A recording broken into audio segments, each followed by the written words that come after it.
Hello Taurus! Thanks for joining me for the May of 2018 reading.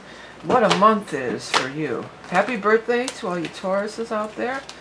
It's your solar return, your most powerful time. For manifesting. It's not January 1st. That's not the new year. Your birthday and your new moon, which is also this month, we're going to talk about that. This is the time to your solar cycle, your new year starts. Not January 1st. It starts on your birthday or your solar return. The other big news is Uranus is moving into your sign. Okay, now Uranus has not been in the sign of Taurus since the 1930s. So for many of us, we weren't even alive at that time. So many people that are watching this, we've never experienced this, unless you were born before the mid-1930s, you've never experienced Uranus and Taurus. And if you were born before then, you were probably a child too. So it's just a new influx of some really new and different energy for everybody. You guys are really going to be affected by it the most. Now let me tell you, that's going to be the 15th. The 15th of May. First of all, that's your new moon too. So the new moon in Taurus is on the 15th. Mark your calendar for that 15th, seriously. And then Uranus is also going to go into Taurus on the 15th. So such a powerful. It's your new moon too. You get one new moon a year. So this is your annual new moon. And it's so freaking powerful because Uranus is in there too. That's going to give you such a big boost. Now, Tauruses are so grounded and so earthy that this Uranus could be a little bit of unsettling even, but if you embrace it, it can be really exciting, okay? Because it's not grounded at all. As a matter of fact, it's completely the opposite of grounding. It's totally out there, outer space, electric, it's very different energy. But it can be really invigorating, and it can bring a lot of opportunity and cool stuff to you if you allow it, Don't fight it, allow it. The other thing is, happy birthday, and if you are a May Taurus, your birthday is your solar return. It's always like it's always right by your actual birthday. It might be a day before, a day after, but if you don't want to run your chart, it's a safe bet to just do it on your birthday every year. You should really write out a list of everything that you're trying to manifest, because this is your powerful time, not January 1st. And I've said this for the other birthday, Gemini. I've never been a fan of resolutions. You don't want to emphasize what you're not wanting. You want to emphasize what you do want. And making those lists is a very powerful tool. It really does. I mean, I've seen some crazy miracles with writing out those lists. So write out your list. What do you want to manifest for the upcoming year?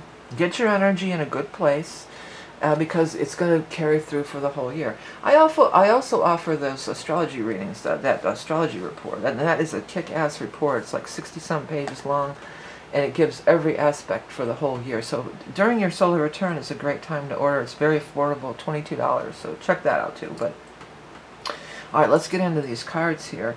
There's going to be joyous celebration, but I'm assuming that's probably your birthday. But it could be many things, It's a time of joyous celebration and a lot of happiness. It's not just about your birthday. The moon card is also here. So whenever the moon card shows up, I always look at the moon. Well, we already know it's your new moon with the Uranus. I already talked about it before, we even got to the moon card. This is going to be super, super powerful, the 15th. Don't forget that day, because even if you don't have it on your birthday, that's a very powerful day to send things out to the universe for what you want, or do that new whatever you're trying to do. Set that forth, set that course in motion, I'm hearing. The moon also says that your intuition is going to be really on target. For most people, especially if you're Taurus rising, unless you're 0 or 1 degree Taurus, I know some people don't get the astrology too strong, but this is like the little wheel I made. So if you're Taurus rising, Taurus it's going to move into your first house. Well, if you're Taurus rising and your sun, it's not at 1 or 2 degrees, it might still be in your 12th house for a while, but you'll still feel the energy because it's moving into the sign of Taurus, and you sun sign Tauruses will feel that energy too. But it's talking about you being in a real psychic spiritual place, because you have the Hangman followed by the moon. The Hangman is the card of meditation, contemplation, pausing, reflecting. I always like to point out that the hangman is not being strangled and choked out here. He's being enlightened. He's pausing. He's meditating. He's getting downloads. The moon is also a very psychic, spiritual card. So this is a time when you could really get a lot of downloads. And you're going to know when to act. You're going to know when to act. Things that have been a struggle, people that have been a struggle are going to be really changing now. They're showing struggle here, and then they're showing the Knight of Rods in reverse. Now, in these readings, there's no gender assignment because it's so many people out there. But the Knight of Rods in reverse. So fire sign, Aries, Leo, Sagittarius could be. It looks to me this is probably the same person. In reverse as a knight, and then in the upright as a king. So a lot of changes have taken place here. That somebody, and sometimes it's not a specific person, sometimes it's a situation. But somebody that, I'm going to talk like it's a person, but keep in mind it could be a situation. So somebody who it was negative or hurtful, or you had a struggle or a beef with, they've changed. Or the situation has changed. They were as reversed as a knight and upright as a king. So what was negative has now changed to positive. For many of you, this is some kind of job thing.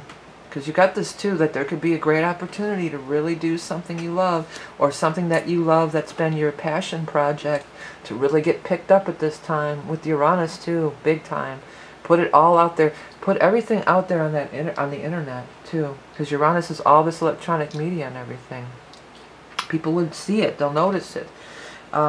Could be, though, a love relationship too, you know, definitely. Or you might be tending a marriage, a wedding, or somebody could be getting married. A lot of people get married in May. You know, it could be a wedding. It could be, you know, it's something, this could be somebody that you're in a relationship with, and it was bad, and now you're coming to a real positive cycle. That could be, exactly the same person. It might be you had a bad marriage and now you have a good marriage. It could be you had a bad experience in work or business, and now you're going to have a good experience. What was struggle or causing issues in the past is not going to be an issue anymore. Uranus, another thing that Uranus does is it really like lifts burdens. I've seen that when it's hit, because it's gone through my, it's in my, it's going in my 7th house, so I've seen it. Yeah, as an adult, it's gone through my personal houses. You know, I've experienced it in the 1st, 2nd, 3rd, you know, etc.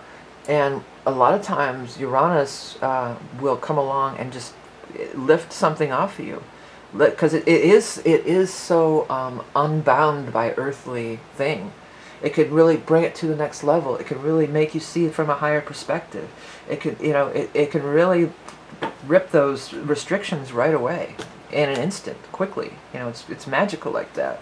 So sometimes Tauruses don't like those things ripped away from them, you know, magically. You want to know what you want to plan, and you want to put one foot in front of the other. So it could be a little, like I said in the onset, it's a weird energy to work with. It's a weird energy to have around you and kind of be involved with.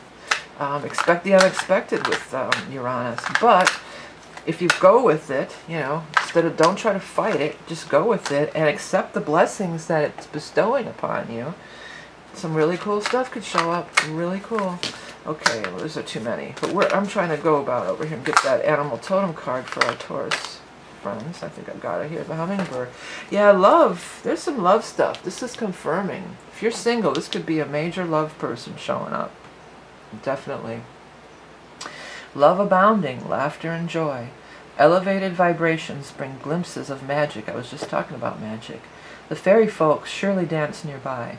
Savor the sweet bouquet and taste the nectar of life. Yeah, this is a time to taste the nectar of life. This is a time to throw caution to the wind. This is a time to be free, to let go of restrictions. These are all the things of Uranus can bring into you. This is a time to try something different. He likes it. Hey, Mikey, I just heard that. If you guys remember that commercial.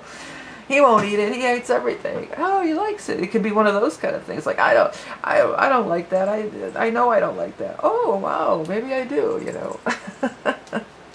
Okay, Taurus, so really the ball's in your court, big time. This is a big time, powerful time for you. I wish you the best. Thank you. Have a happy birthday, and thank you for everything you guys do to support my channel, including liking, sharing, commenting, donating, purchasing my wares. I have the decks, I have books, I have readings, I have t-shirts. If you go to my website, you'll be able to find all that. It should be popping up around here somewhere.